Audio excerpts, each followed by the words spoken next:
हमारे साथ हैं बंगाल के प्रभारी और बीजेपी का महासचिव कैलाश विजयवर्गीय जी। विजयवर्गीय जी, अमित भाई इस समय आ रहे हैं और कल से 2 दिन के प्रवास पे हैं। क्या क्या यात्रा रहेगी और किस तरह से बंगाल फतह करने की आपकी योजना है? देखिए, कल आप देखेंगे प्रत्यक्ष रूप से कि किस तरीके से टीएमसी में पतझड़ हो रही है और ममता जी के अहंकार के कारण, उनके भतीजे के सत्ता के अहंकार के कारण बहुत सारे टीएमसी के लोग उनके ही दल के अंदर विद्रोह कर रहे हैं। भाईको के भ्रष्टाचार के कारण, भाईपो जिस प्रकार माफियाओं को संरक्षण देते हैं उसके कारण टीएमसी में एक तरीके से बगावत हो रही है। तो कल एक बहुत बड़ा ग्रुप हमारे साथ सम्मिलित होने वाला भारतीय जनता पार्टी में, और आगे भी आप देखिए मोदी जी के नेतृत्व का कमाल है। लोग मानते हैं कि सोनार बांग्ला अगर कोई बना सकता है तो भारतीय जनता पार्टी मोदी जी के नेतृत्व में बना सकती है। और इसलिए टीएमसी में भी वो अच्छे लोग जो बंगाल को विकसित होते हुए देखना चाहते हैं, वो अब भारतीय जनता पार्टी में बड़ी संख्या में आ रहे हैं। कल क्या ये माना जाए कि जो मेदिनीपुर है वहाँ टीएमसी का बड़ा विकेट आपके साथ आ जाएगा, जैसे शुभेंदु अधिकारी ज्वाइन कर लेंगे? हाँ, उनके साथ काफ़ी विधायक भी होंगे और कुछ जिला पंचायत के अध्यक्ष हैं, कुछ जिलों के टीएमसी के अध्यक्ष हैं, ऐसे बड़ी संख्या में लोग आ रहे हैं। जिस तरह से लगातार लॉ एंड ऑर्डर की स्थिति यहाँ बनी हुई है और पिछली बार हम लोग आपके साथ थे, जिस तरह का अटैक हुआ हमले पे, काफिले पे, इस बार कोई ऐसी घटना ना हो, उसके लिए कोई आप लोगों ने राज्य सरकार से या डीजीपी से या चीफ सेक्रेटरी से कोई बात की? हाँ, यहाँ तो काफ़ी चर्चा हुई है और सीआईएसएफ ने भी यहाँ के पुलिस अधिकारियों से चर्चा की है। मुझे लगता है गृह मंत्री जी हैं तो पूरी सुरक्षा व्यवस्था ठीक ही होना चाहिए। गृह मंत्री जी परसों जाएंगे विश्वविद्यालय में, जहां गुरुदेव रविन्द्रनाथ टैगोर की प्रतिमा पे माल्यार्पण भी करेंगे और वहां रोड शो भी करेंगे। तो 2 जिला आपने चुना है इस बार, मेदिनीपुर और बोलपुर। तो क्या वजह रहा कि इन्हीं दोनों जिलों में आपने इस बार ज़्यादा फोकस किया? नहीं, ऐसा कुछ नहीं, सभी जिलों में हम एक बार ले जाएंगे गृह मंत्री जी को, नड्डा जी को, और इसलिए ऐसा कोई चिन्हित करके क्या ऐसी बात नहीं है। पर उनकी इच्छा थी कि गुरुदेव रविन्द्रनाथ टैगोर जी को मैं अपनी विनम्र श्रद्धांजलि अर्पित करूँ, और उनके स्वभाव के अनुसार खुदीराम बोस का मेदिनीपुर है तो वहाँ पर भी जाके उनको ट्रिब्यूट करेंगे। तो अमित भाई जहाँ थोड़े से क्रांतिकारी, वहीं पर बहुत आध्यात्मिक भी हैं और साहित्य के में बड़ी रुचि रखते हैं। तो उनकी गुरुदेव रविन्द्रनाथ टैगोर के प्रति भी आस्था है और खुदीराम बोस के प्रति भी आस्था है, इसलिए दोनों को ही वो दोनों दिनों में श्रद्धांजलि देंगे। एक आखिरी प्रश्न, कल गृह मंत्री जी जाएंगे विवेकानंद जी के जन्म, मतलब उनके पुश्तैनी घर पे जाएंगे, और उसके अगले दिन जाएंगे खुदीराम बोस जी के घर पे जाएंगे, और उसके बाद गुरुदेव के प्रतिमा पे माल्यार्पण करेंगे। तो तीनों ही जो यहाँ के बड़े और देश विदेश में जाने वाले चेहरे शख्सियत हैं, उनको टच करके क्या आप जनता को झकझोरना चाहते हैं नीचे से? नहीं, ऐसा नहीं है। देखिए, बंगाल की पहचान ही स्वामी विवेकानंद है, रविन्द्रनाथ टैगोर है, बंकिम चट्टोपाध्याय है। ये सब वो लोग हैं जिन्होंने बंगाल को पहचान दी है। कला साहित्य के क्षेत्र में बंगाल की अपनी अलग अलग पहचान है, और दुर्भाग्य से अभी जो बंगाल की पहचान बम और गोली की आवाज़ों से हो गई दीदी के राज में, तो हम उससे दुखी भी हैं और हम विश्वास दिलाना चाहते हैं कि हम फिर से रविन्द्रनाथ टैगोर वाला सम्मान बंगाल को दिलाएंगे, स्वामी विवेकानंद वाला सम्मान बंगाल को दिलाएंगे, बंकिम चट्टोपाध्याय वाला सम्मान हम बंगाल को दिलाएंगे, खुदीराम बोस वाला सम्मान हम बंगाल को दिलाएंगे।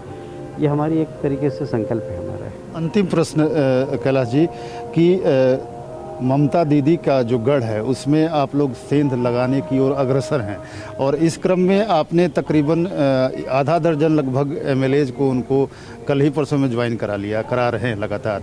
कितने और बाकी हैं जो आ जाएंगे चुनाव से पहले? देखिए, आने को तो बहुत तैयार है, पर हम उन्हीं को लेंगे जो वास्तव में भारतीय जनता पार्टी के साथ बंगाल के विकास में जो लोग सहयोग करना चाहते हैं। ऐसे लोग जो माफियाओं के साथ जुड़े हुए, ऐसे लोगों को हम नहीं लेंगे। बहुत बहुत धन्यवाद बातचीत करने के लिए।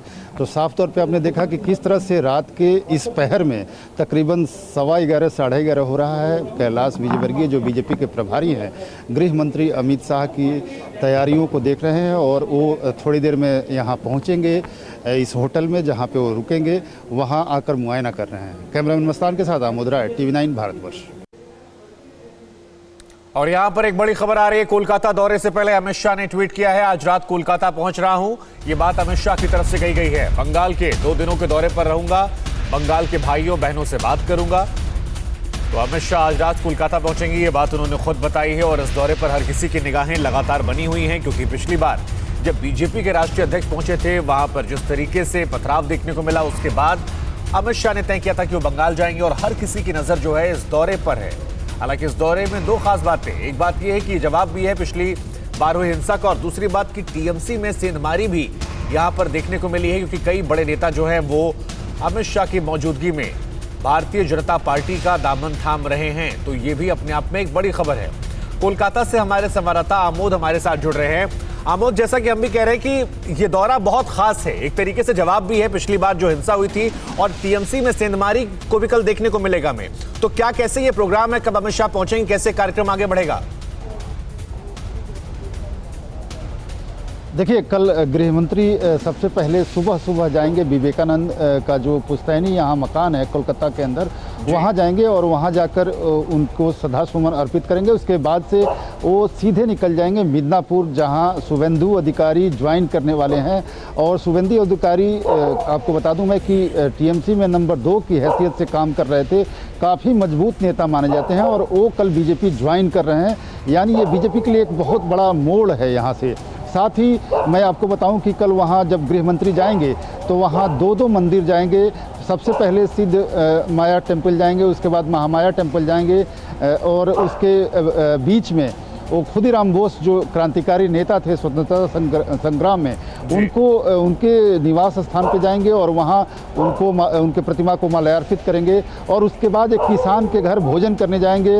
बाद में यहाँ पे कार्यकर्ताओं का एक बड़ा हुजूम जो पहुँचेगा मिदनापुर में, उसको संबोधित करेंगे। और उसके बाद दिल्ली आकर अपने साथ जो उन्होंने चुने हैं बंगाल को जीतने के लिए केंद्रीय मंत्री, उनके साथ बैठक करेंगे। और बंगाल के में काफ़ी पदाधिकारी जो चुनाव में लगेंगे या लगे हुए हैं, वो सारे रहेंगे और रणनीति बनेगी कि आगे कब क्या कैसे करना है। आमोद, इसी बात पर एक सवाल है, क्योंकि आधी रात को भी हलचल बंगाल में देखने को मिल रही है। आज रात वहां फिजाओं में क्या अंतर आपको नजर आ रहा है जब आप कोलकाता पहुंचे हैं? अमित शाह के दौरे से पहले अमित शाह पहुंचने वाले हैं, और टीएमसी की इस पर नजर कैसी है, दोनों लिहाज से, तोड़ के हिसाब से भी और पिछली बार हिंसा जो हुई उसको लेकर जवाबदेही के हिसाब से भी?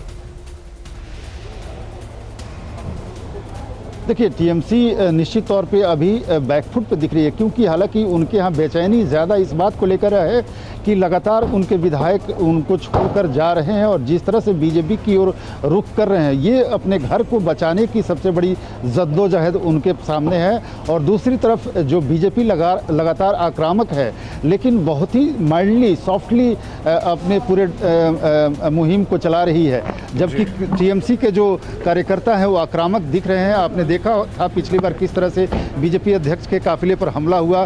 तो ये एक मैसेज जो जा रहा है आम जनता के बीच, उसको लेकर भी टीएमसी काफ़ी परेशान है कि कैसे अपनी इमेज को भी ठीक किया जाए और अपने घर को भी बचाया जाए। निश्चित तौर पर कलकत्ता में आज अमित शाह के आने को लेकर बीजेपी कार्यकर्ताओं में काफ़ी उत्साह है। और मैं बताऊं आपको कि एयरपोर्ट पे रात के 12 बजे, कलकत्ता जनरली थोड़ा शांत शहर है, और रात के 12 बजे भी लोग उनको स्वागत करने के लिए जाएंगे, ऐसी सूचना आ रही है। और वहाँ पे हुजूम रहेगा कार्यकर्ताओं का। और उसके बाद वहाँ से सीधे मैं जहाँ खड़ा हूँ, इसी होटल में गृह मंत्री ठहरे हैं और यहीं पे आएंगे और यहीं रहेंगे। निश्चित तौर पर यह अपने आप में एक बहुत अहम दौरा हो जाता है आगामी विधानसभा चुनावों के मद्देनजर। फिलहाल आपका बहुत बहुत शुक्रिया, आगे भी आपसे अपडेट लेते रहेंगे आमोद। तो एक बार फिर बता दें कि बीजेपी लगातार बंगाल में अपनी पैठ जमा रही है, और इसी बीच अमित शाह का यह दौरा, अमित शाह ने ट्वीट किया है कि बंगाल में वो पहुंच रहे हैं, आधी रात को पहुंचेंगे और बंगाल के भाई बहनों से मुलाकात करेंगे। पूरा कार्यक्रम क्या था ये हमने आपको आमोद के जरिए बताया। आमोद वहां मौजूद हैं जिस होटल में आए अमित शाह रहने वाले हैं। न्यूज़ टॉप 9 रोज सुबह 7 बजे और शाम 7 बजे सिर्फ TV9 भारतवर्ष पर।